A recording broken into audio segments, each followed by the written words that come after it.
아덴에서의 바울이라는 제목입니다.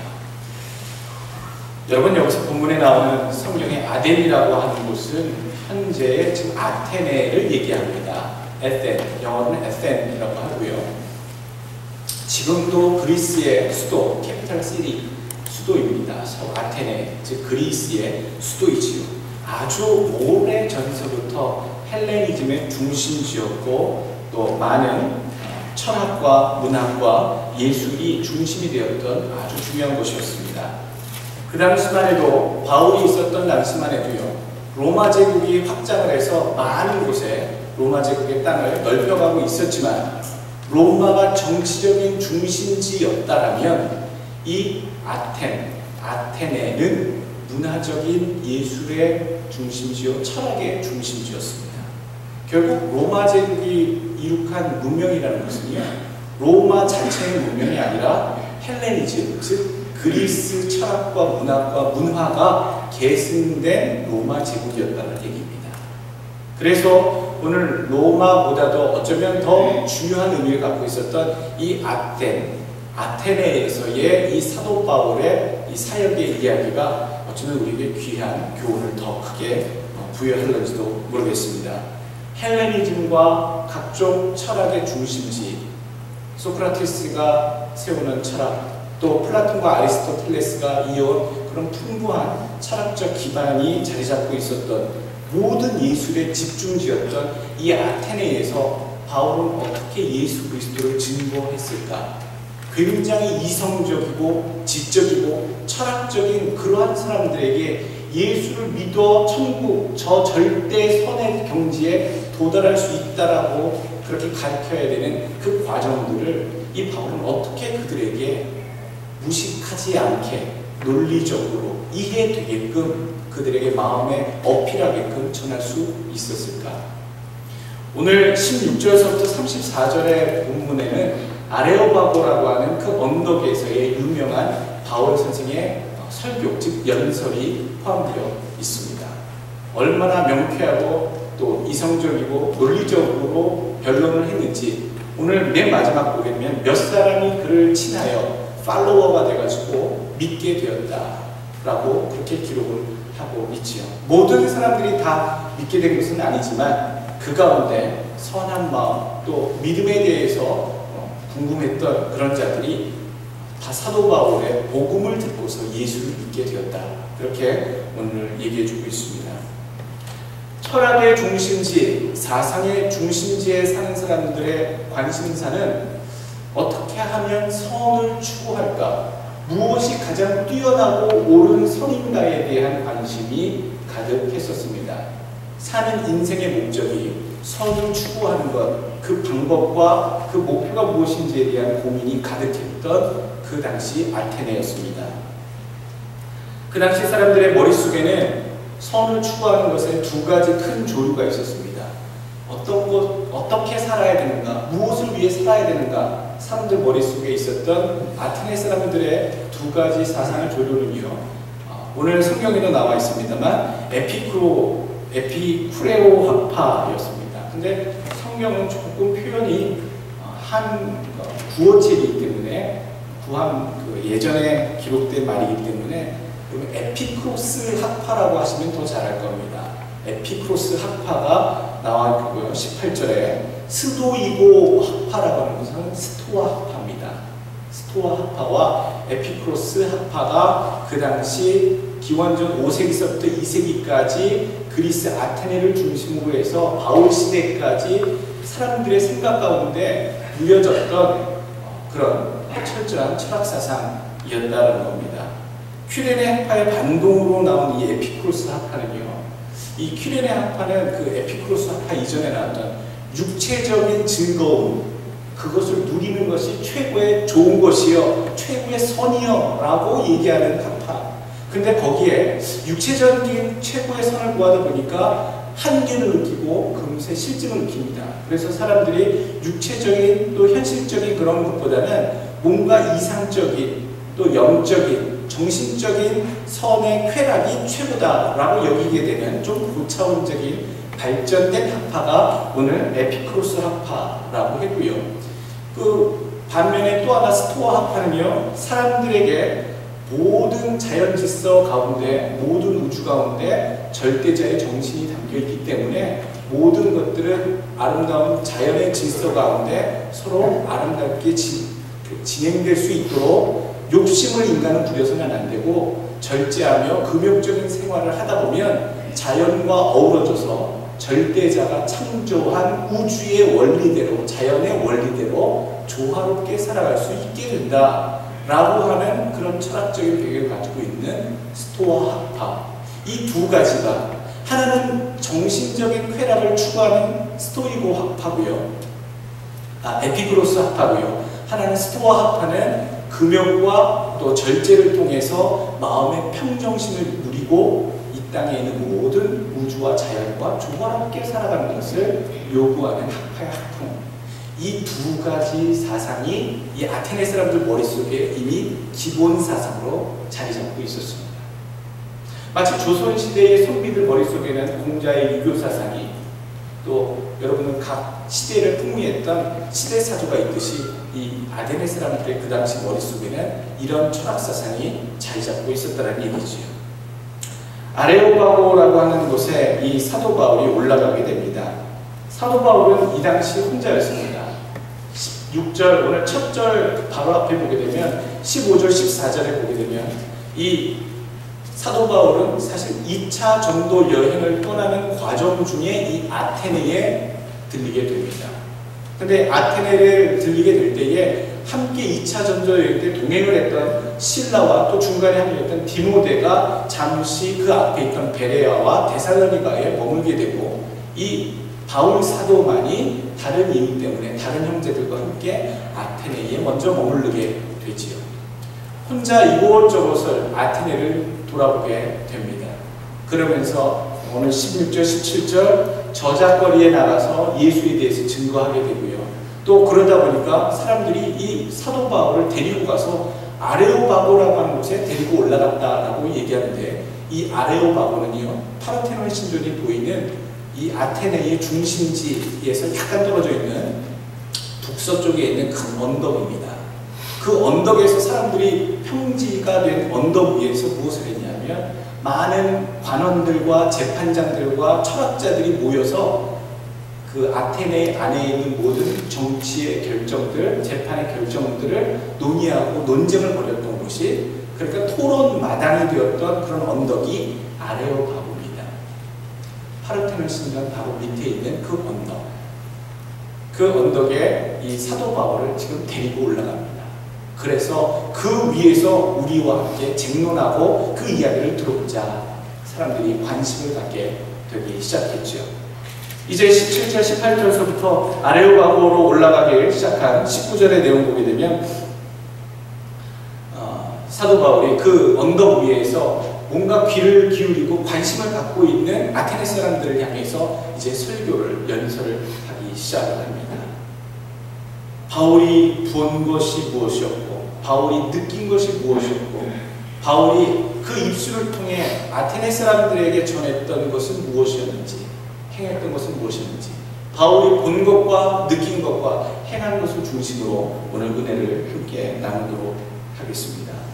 바울이 이 아테네에 들어갔을 때 봤던 것은, 아마 우리가 상식적으로 생각했을 때에 아름다운 예술품들을 봤을 것이고, 콜로세움을 봤을 것이고요, 또 원형경기장이지요, 그것을 봤을 것이고, 그 다음에 파르테논 신전이 그 아테네 그 중심부 언덕 가장 높은 곳에 멋지게 이렇게 지어져 있는 것, 그리고 여기저기마다 크고 작은 신전들이 각 자리를 잡고 있어서 사람들이 거기서 분향을 하고 제사를 하고, 또 길거리나 어귀나 또 공간이 되는 곳마다 사람들이 모여서 철학에 대해서 논하고 사상에 대해서 논하는 그런 모습들을 아마 봤을 겁니다. 수없이 많은 뛰어난 조각가들, 예술가들의 손끝에서 만들어진 그런 예술품들이 진열되어 있는, 또 만들어져 있는 그런 건축물과 조각상들을 보며 아마 이 문화의 중심지, 예술의 중심지였던 이 아테네에서 아마 이 바울 선생이 큰 예술적인 감동, 어떤 감흥을 일으켰을지도 모르겠습니다. 여러분들 그리스 아테네 가시면 여러분 어떻게 먼저 무엇을 찾아보시고 무엇을 구경하러 다니시겠습니까? 그것도 홀홀단신으로. 여러분 아테네 가시면 뭘 찾아보시겠습니까? 우리가 관광지 다니고 오잖아요. 우리가 관광 가이드에 따라서 다니다 보면 그 유명했다라고 하는 그 역사적인 그런 데 먼저 살펴보지 않겠습니까? 또 모르죠. 저작거리, 즉 시장에 먼저 나가서 사람들이 사는 모습도 보시는 분도 계시겠고요. 아마 이 바울, 이 실라와 디모데가 이 아테네로 좀 오는 그 사이에 며칠 동안 기다리면서, 며칠이 되는지 정확히 나오지 않습니다만, 기다리면서 홀로 이 아테네를 이곳저곳 돌아다니면서 많은 것을 보았을 겁니다. 그런데 오늘 성경에 기록된 것은 이 사도 바울이 그 아테네의 많은 예술적인 것들과 뛰어난 아름다운 인간이 구축해 놓은 것들을 보며 감동받았더라라고 언급해 놓고 있지 않습니다. 바울의 눈에 들어왔던 건 어떤 모습의 도시였을까요? 오늘 16절 보면 온 성에 우상이 가득한 도시다라는 얘기였습니다. 사도 바울이 그렇게 안목이 없었을 거라는 저는 생각하지 않습니다. 사도 바울도 고등교육을 받은 사람이고 최고의 학부였고요. 또 정통교육을 받았던 사람이고 굉장히 논리적이고 학자적인 안목이 깊은 사람이었습니다. 그런 사람이 예술적인 안목이 없어서 그 아테네의 아름다움을 보지 못했을 것이라고는 전혀 생각되지 않죠. 그 뛰어난 철학가들의 모습들과 흔적과 예술품들이 가득한 아테네를 보며 얼마나 그 감흥에 젖었을까라는 생각을 해보게 되는데, 오늘 이 사도 바울은 한마디로 표현합니다. 우상 숭배에 빠져있는 도시다. 로마에는 정말로 그랬습니다. 사람을 발견하는 것보다 신을 더 발견하기 쉬운 도시. 로마가 그렇다는 것이 아니라 로마의 어떤 풍자 시인이 기록한 아테네를 향한 그 짧은 문장에는 사람을 발견하기보다 신을 발견하기 더 쉬운 도시로 이 아테네를 소개하고 있고요. 여러분 또 이런 비슷한 표현들이 뭐가 있습니까? 인도라는 나라를 표현할 때 인구수보다 신들이 더 많은 나라라고 할 정도로 얼마나 우상들이 많은지, 섬기는 신들이 많은지에 대해서 그런 표현들이 우리 주변에 많지 않습니까? 우리 주변에 우리를 바라본다면, 우리 대한민국을 바라본다면, 영적인 안목으로 바라본다면 여러분 어떤 나라요, 어떤 도시라고 불려질 수 있겠습니까? 저는 개인적으로 우리 한국을 기도하는 자들이, 영의 사람들이 우리 한국을 바라본다면 무엇이라 얘기할까? 첨단 기술의 집착과 물질의 추구와 향락과 부정직과 권모술수의 신이 강력히 역사하는 나라. 물론 그렇지 않은 부분도 있습니다만 그런 것들이 많이 한국의 어떤 영적인 사람들의 마음을 미혹해 하고 넘어뜨리게 하고 그런 모습을 보지 않을까, 그런 단상을 해보게 되었습니다. 여러분, 바울이 본 것은 아름다운 문화유산, 뛰어난 예술품과 건축물이 아니었습니다. 눈에 보였지만 그것을 그렇게 본 것이 아니라 영을 죽고 세상에 묻혀 살다가 죽어가는 불쌍한 인생들, 우상에 빠진 백성들을 바라봤다는 얘기입니다. 아무리 아름답다 할지라도요, 객관적으로 뛰어나다 할지라도요, 그 아름다움과 뛰어남이 성부 하나님, 성자 예수 그리스도를, 성령 하나님을 영광스럽게 하는 것이 아니라면요, 그 아름다움과 뛰어난 것은 아무것도 아니다라는 얘기입니다. 어떠한 감동도 줄 수 없다는 것이죠.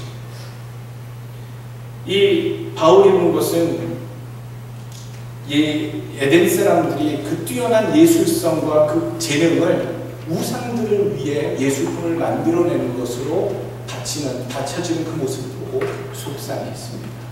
정말 이 뛰어난 재능과 조각가의 솜씨가, 아름다운 예술적 그 승화가 하나님을 위해 돌려지고 나타내지고 표현되었더라면 하는 그런 마음들이 가득했었을 것이라는 것이죠. 그러나 바울이 본 것은 우상들의 잠긴 도시를 바라보고 찾았다는 얘기입니다. 두 번째로 우리 바울이 느낀 것을 한번 본문을 통해 찾아보려고 합니다. 오늘 16절 뒤에 보게 되면 우상이 가득한 것을 보고 마음에 분하여라는 얘기를 합니다. 분하다, 화가 나다, 격분하다라는 표현이지요. 그리고 이 바울이 느낀 것은 이 뒤에 정확하게 표현되어 있지 않지만 이 바울이 34절 끝까지 본문을 통해서 분노와 함께 나타낸 마음, 연민입니다. 동정사는 마음, 불쌍히 여기는 마음.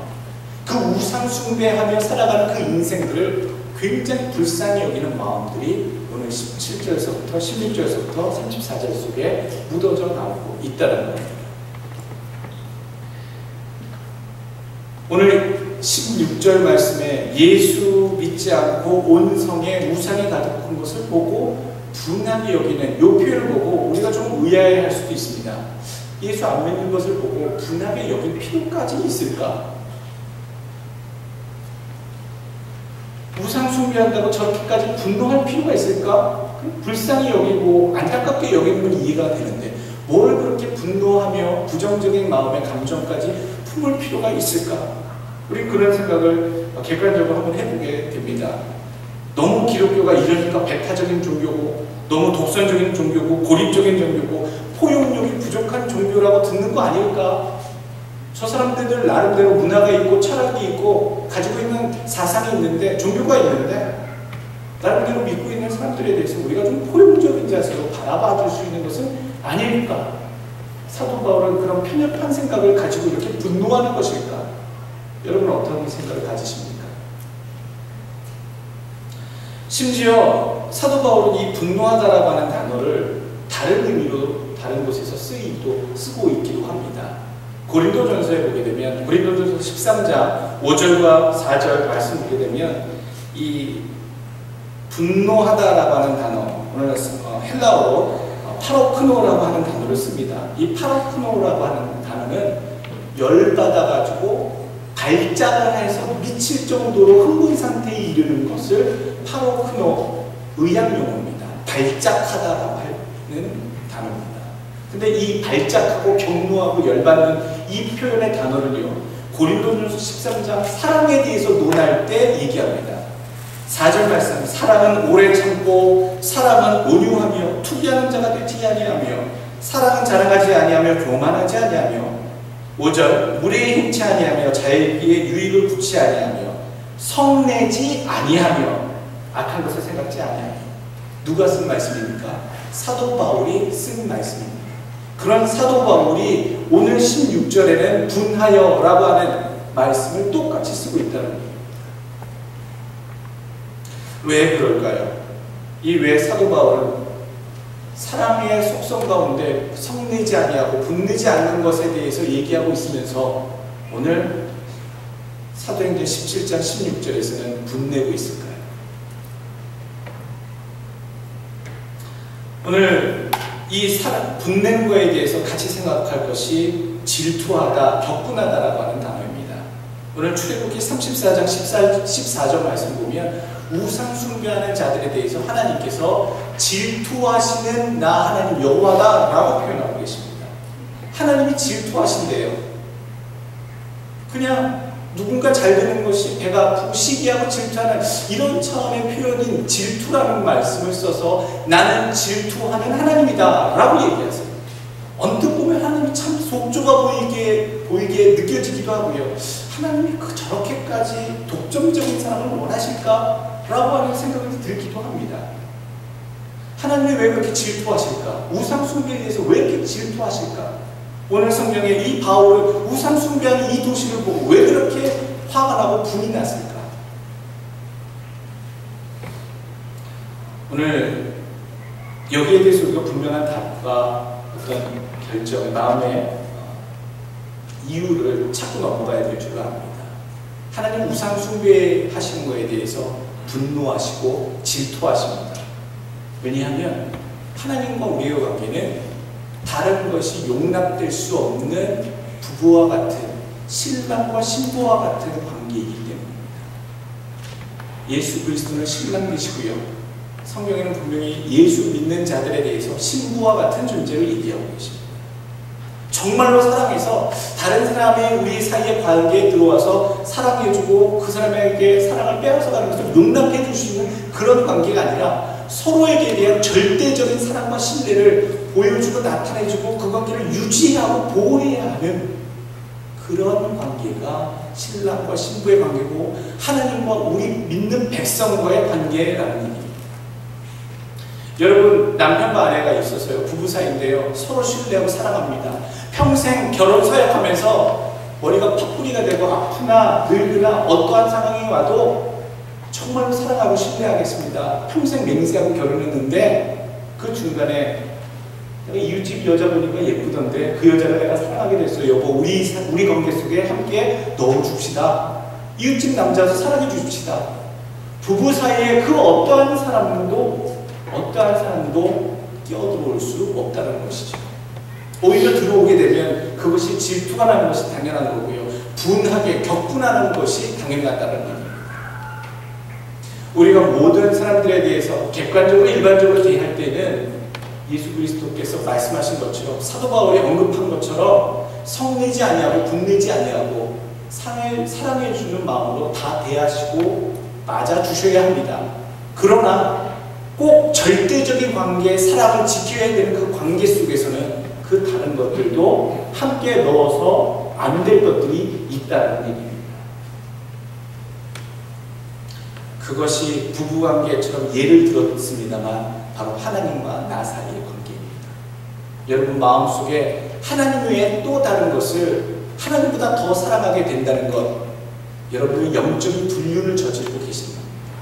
그래서 하나님이 꼭 표현하실 때 우상 숭배하는 자들에 대해서 음란한 백성이다 라고 표현하시는 것은 불륜을 저지른 배우자와 같은 상태에 놓여지기 때문에 절대 사랑을 저버린 자 그 표현하실 때에 음란한 세대고 음란한 백성이다라고 빗대어 표현하시고 계십니다.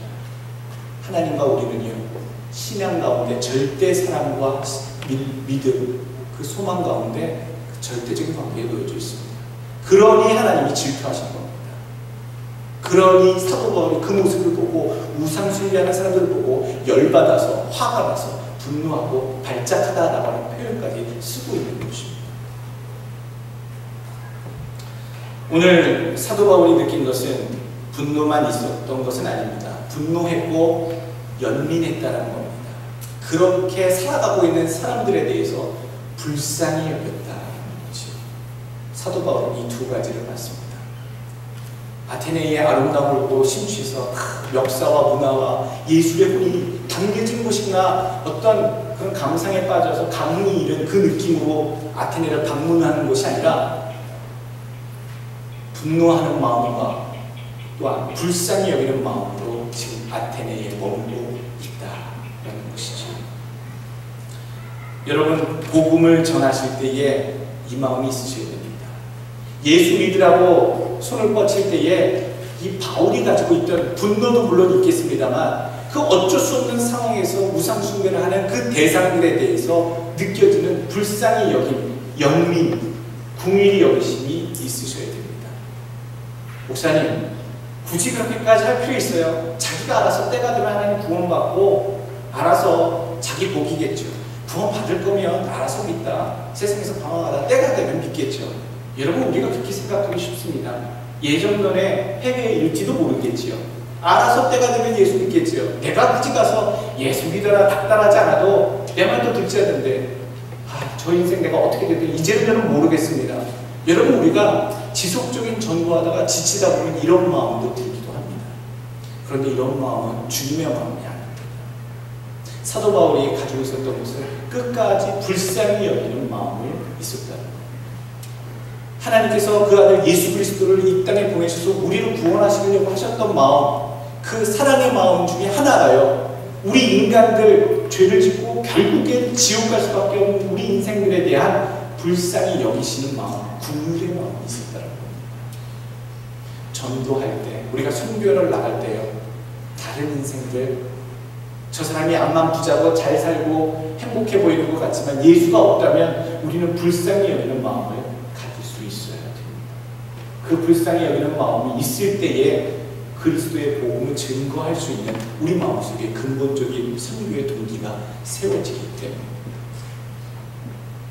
오늘 그래서 세 번째 바울이 행한 것에 대해서 우리가 보겠습니다. 바울이 본 것은 우상에 가득한 도시를 봤고요. 바울이 느낀 것은 분노를 느꼈고 불쌍함을 느꼈고요. 그래서 바울이 한 것, 이 세 번째 바울이 행한 것이 무엇이었느냐? 우리가 이것을 바라보면서 우리도 같이 이 땅을 어떻게 바라봐야 하고 무엇을 느껴야 하고 바울처럼 무엇을 행해야 되는지에 대한 교훈을 여러분 이 시간 잘 찾으시길 바라겠습니다. 24절 말씀, 바울은 그리스도에 대해서 선포합니다. 그의 십자가의 죽으심과 부활하심으로 그를 믿는 자마다 구원을 받는다는 것을 얘기하고요. 또한 그것을 보내신 절대자 하나님에 대한 소개를 진행을 합니다. 24절에 하나님에 대해서 얘기하죠. 하나님은 우주의 창조주이시다라고 얘기합니다. 두 번째, 하나님은 모든 생명을 유지케 하시는 분이시다. 25절에 그렇게 얘기합니다. 26절에는요, 모든 민족을 다스리는 분이시다라고 얘기합니다. 29절에는 모든 인류의 아버지이시다라고 선포합니다. 마지막으로 다섯 번째로, 하나님은 이 세상의 심판자이시다. 31절에 그렇게 선포합니다. 아레오하고 그 언덕 위에서 뭔가 절대적인 신앙에 대해서, 새로운 사상에 대해서 궁금해하는 사람들, 귀 기울인 사람들 앞에 하나님은 창조주시고 그것을 유지하시는 분이시고 통치자이시고 우리의 아버지시고 심판자 되신다. 그런 완전하신 하나님을 선포하였다는 것입니다. 자연과 역사를 주장하시고 우주를 다스리신 분이시다. 만물의 처음과 끝뿐만 아니라 그 덕분에 우리 인생이 존재하며 우리 인간은 그 이미 자연계를 통하여 그렇게 다스리고 나타나시는 하나님을 알 수 있는 그 근거들을 받았다라는 얘기를 해주고 있습니다. 일반 계시와 오늘 자연 계시를 통해 하나님이 인생 가운데 절대자를 나타내셨다라는 얘기까지 해주고 계십니다. 그렇기 때문에 더 이상 무지에서 벗어나서 우상 숭배를 멈추고 회개하여 하나님을 믿으라라고 선포하는 내용이 오늘 16절, 34절까지의 아레오하고 연설의 요약입니다. 하나님은 어떠시다 라고 얘기하고 있고요. 그런 하나님이 이미 너희들 앞에 나타난 바 되었으니 그것을 이제 찾았다면 더 이상 무지한 가운데 헤매지 말고 회개하고 하나님을 좇으라 라고 소개하는 것. 이것이 복음에 대한 소개의 내용이지요. 목사님, 어떻게 하나님에 대해서, 예수님에 대해서 잘 전하지 못했는데 이 사람들이 하나님을 믿을 수 있었을까요? 사도 바울은 분명히 믿을 수 있는 근거는 있다라고 얘기합니다. 믿을 수 있는 근거는 무엇입니까? 이미 하나님이 27절에 보게 되면 이는 사람으로 하나님을 혹 더듬어 찾아 발견케 하려 하심이로다. 그는 우리 각 사람에게서 멀리 떠나 계시지 아니하도다.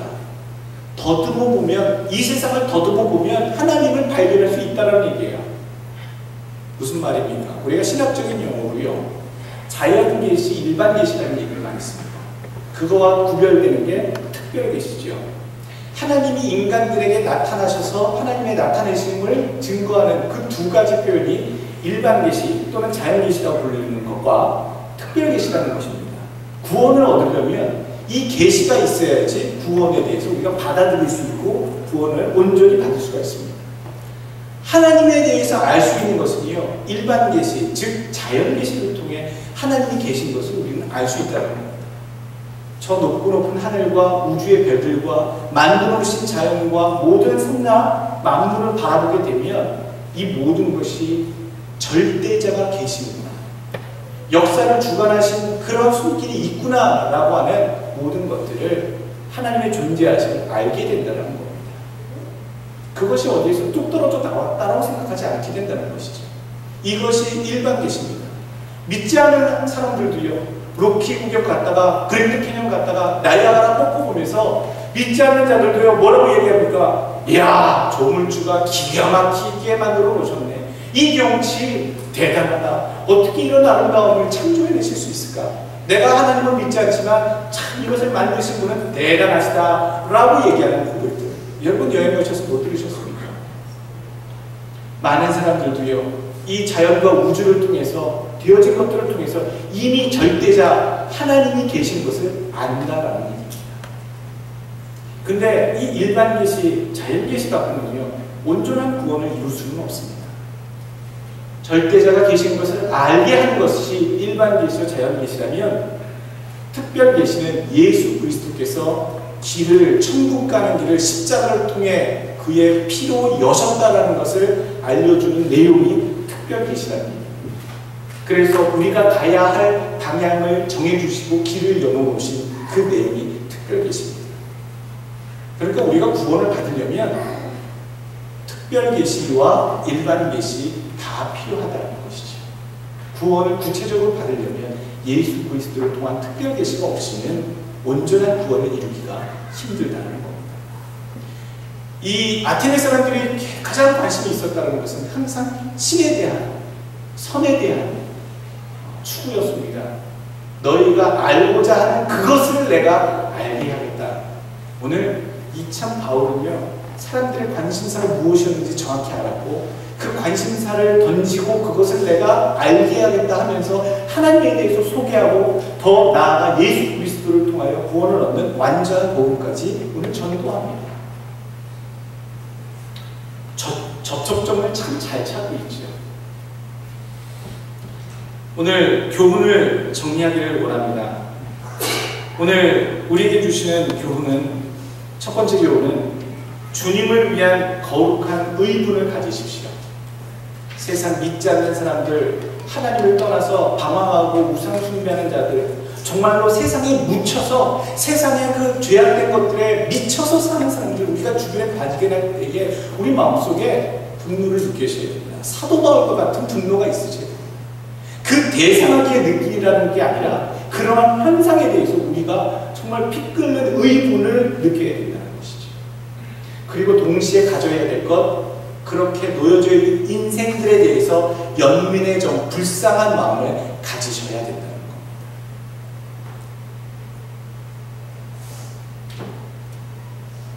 또 두 번째, 시간과 때를 아껴서 주를 위해 사용하셔서 여러분들의 인생을 준비하셔야 된다는 얘기입니다. 오늘 21절 말씀 보게 되면요, 모든 아덴 사람과 거기서 나그네 된 외국인들이 가장 새로 되는 것, 이 가장 새로 되는 것이 뭐냐면 신제품이 아니라 새로운 사상, new idea, 새로운 철학, 새로운 사상에 대해서 사람들이 늘 귀를 기울이고 어떠한 새로운 사상이 나오는가, 그것이 혹시 저 바울 선생의 입에서 나오는가 귀를 기울이면서 서 있다라는 얘기입니다.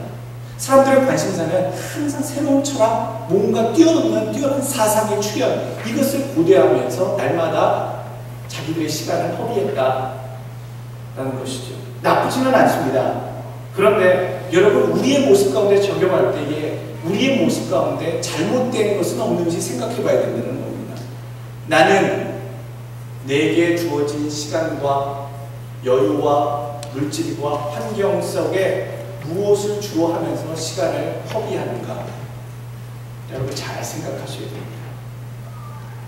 모든 아덴 사람과 나그네 된 외국인들은 가장 새로운 것, 최신 사상들을 말하고 듣는 것 외에 달리 시간을 쓰지 않음이더라. 인터넷 하는 것 이외에 달리 시간을 쓰지 않음이더라. 게임하는 이외에 달리 시간을 쓰지 않음이더라. 돈벌이 하는 일 외에 달리 시간을 쓰지 않음이더라. 노는 것 외에, 취미생활 하는 것 외에, 나를 가꾸는 것 외에 달리 시간을 쓰지 아니하더라. 여러분, 우리가 많은 시간과 정욕과 수고를 기울이는 것이 과연 무엇인가? 오늘 아테네 사람들이 새로운 사상에 귀 기울이려고 시간을 허비하고 쓰는 것, 그렇게 나쁜 것은 아닙니다. 그러나 많이 주 앞에 선다면 허망한 것 가운데 하나라는 것이지요. 내가 하고 있는 것이 다 나쁘지는 않습니다만 상당히 많은 내게 주어진 시간과 기회를 너무 그것들 가운데 허망하게 버리고 있지는 않은지, 여러분 우리의 삶을 돌아보시고 주 안에서 회개하시고 선영하시는 자들 되시길 주 이름으로 축원합니다. 세 번째 우리에게 주시는 교훈은요, 내 삶에 계신 하나님을 발견하라라는 겁니다. 멀리 계시지 않다라는 겁니다. 하물며 하나님에 대해서 잘 몰랐던 이 아테네 사람들 주변에서도 하나님이 계신 흔적들이 많이 있다라고 지금 설교하듯이 연설하듯이 우리 믿는 자들의 삶 가운데 여러분 하나님이 도우시고 역사하시고 간섭하시는 그 손길이요 여기저기에 나타나 있고 묻어나져 있습니다. 우리는 그걸 너무나 당연히 여기고 당연히 있어야 될 것으로 여기고 쳐다보지도 않고 감사하지도 않고 더 다른 욕심을 내는 일에 관심을 두기 때문에 이미 주어주시고 부어주시는 곁에 계신 하나님의 은혜의 손길들을 너무나도 모르고 지나갈 때가 많다라는 거예요.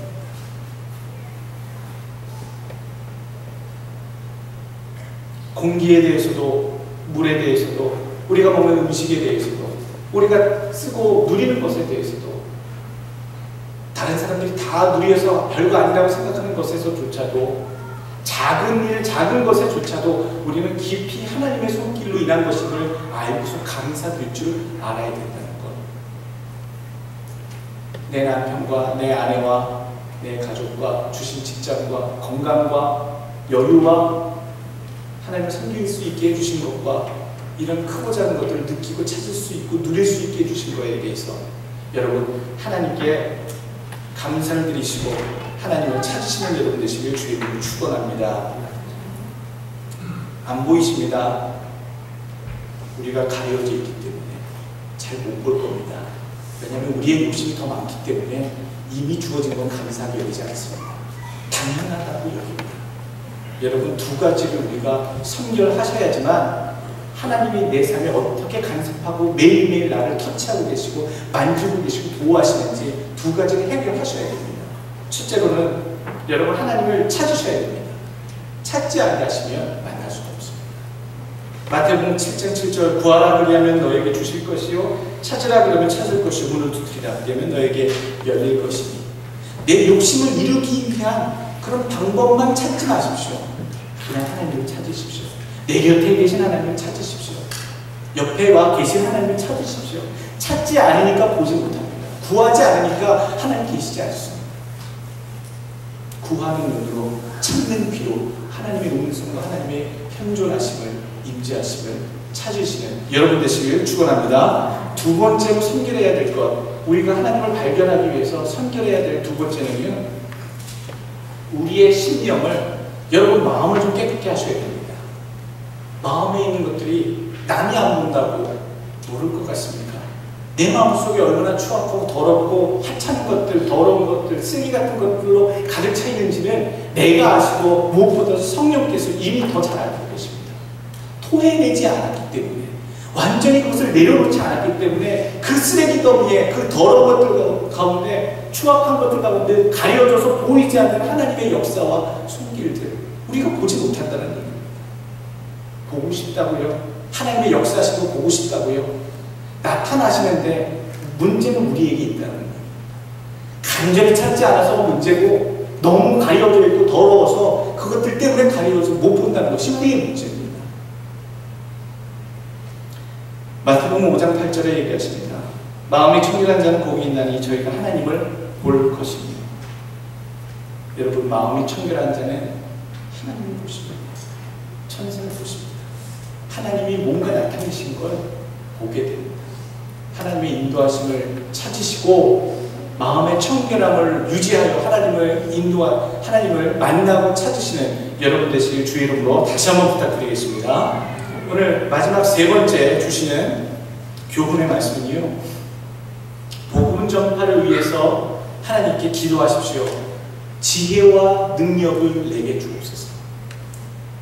여러분들 제가 아까 말씀드렸던 것처럼 여러분들 한 명 한 명이 다 어느 순간 어느 때에 마치 바울 사도와 같이 쓰여지는 그런 전도자가 되시길 저는 간절히 바랍니다. 예수 믿어 교회 다닌다고 했잖아. 예수 믿는 게 뭐야? 라고 어느 누군가가 관심이 있어서 귀 기울일 때 여러분들이 알고 있는 하나님에 대해서, 신앙에 대해서, 복음에 대해서 가장 명료하고 정확하게 핵심을 여러분 말씀하실 수 있으셔야 됩니다. 교회 몇 년 다녔는데 하나님이 뭐고 뭘 믿는 거며 어떻게 구원받는 거며 어떻게 살아야 되는 건지 한번 소개해줘 라고 했을 때에 여러분 우리가 사도 바울과 같이 그런 학자는 아닙니다만 분명히 복음의 핵심에 대해서는 알고 계셔야 된다는 거예요. 여러분 구하십시오. 예수 믿었는데 내가 무엇을 믿었는지, 무엇을 알았는지, 어떻게 믿어왔는지에 대해서 분명히 증거할 수 있고 전할 수 있는 신자들이 되셔야 합니다. 하나님을 아는 지식이 없으면 망합니다.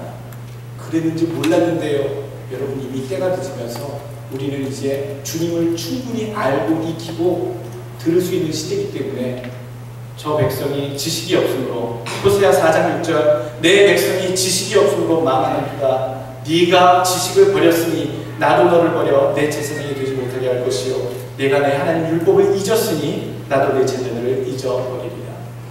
하나님에 대해서 잘 알지 못할 때에 우리가 잘 믿고 싶어도 잘 믿을 수 없게 됩니다. 하나님에 대해서 배워가시길 원하고, 하나님을 믿는 것에 대해서 배워가시길 원하고, 복음에 대해서 정수를, 그 진리를 정확히 알고 계시는 여러분 되시길 주의 이름으로 축원합니다. 오늘 아테네에서의 바울은, 오랜만에 혼자 된 바울은 여행하면서 여러 가지 것들을 구경하고 다닌 것 같습니다만 절대로 거기에 머무르지 않았습니다. 불쌍한 우상에 쪄들어 있는 잠긴 도시를 바라봤고, 우상 숭배하는 것에 너무 가슴 아파했고, 그러한 자들에 대해서 불쌍히 여기는 마음으로 그들에게 복음을 선포하는 일들을 하고 다녔습니다. 여러분들 주변에 예수 믿다가 쉬는 자, 또는 예수 믿을 것 같은데 안 믿는 자, 또는 예수 믿어야 되는데 안 믿는 자들, 주변에 주님을 떠난 자들, 잠자고 있는 자들, 여러분 만나시면 권면하십시오. 증거하십시오. 복음을 전하시고 아데니서의 바울처럼 하나님에 대해서, 하나님의 복음에 대해서 증거하실 수 있는, 입을 열어 증거하실 수 있는 여러분 되시길 주의 이름으로 축원합니다. 기도하겠습니다.